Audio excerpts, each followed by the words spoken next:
current administrations give away what remains of the public domain, which includes a lot like the right to pollute air and the exclusive right to take fish in certain parts of the ocean and the exclusive right to tap oil.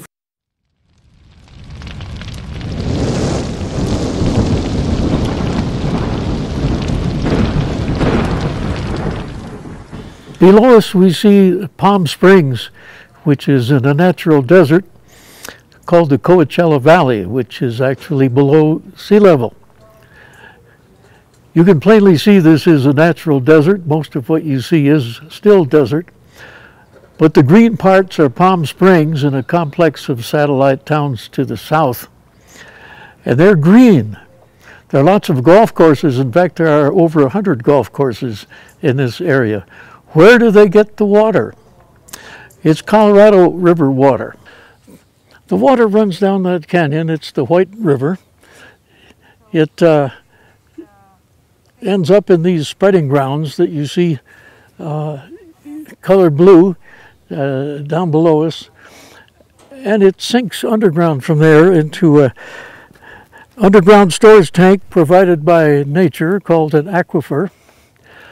From there it percolates southwards under Palm Springs and several satellite communities. But we generously provide it free to these people, and they use it for over 100 golf courses in this area, soaking up scarce water as though it were free. How do they pay for it? Well, they don't really.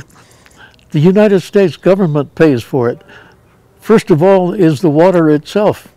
The Colorado River belongs to the federal government. There are 7 states in the watershed, all having claims on it. The demand is much greater than the supply.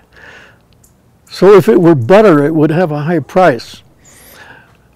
But with water, the tradition is to let people suck water out for nothing.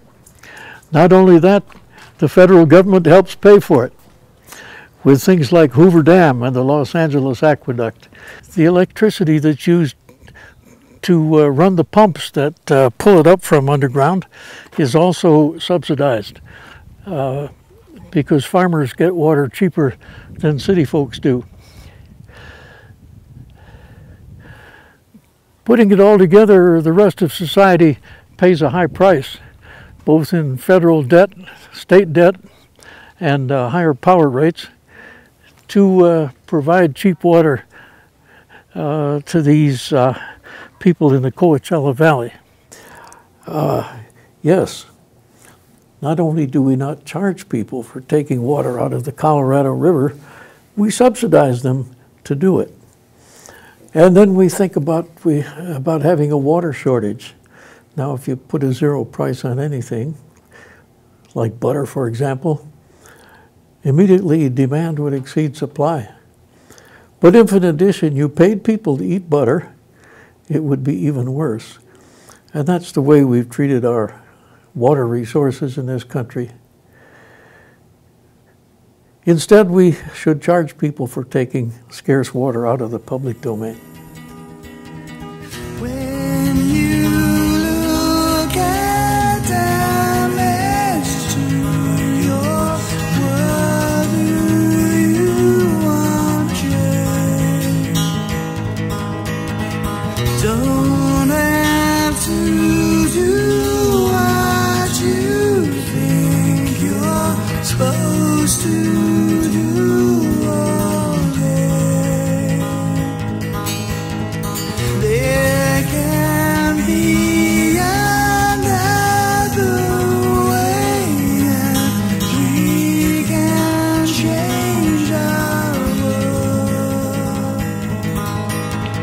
Stop.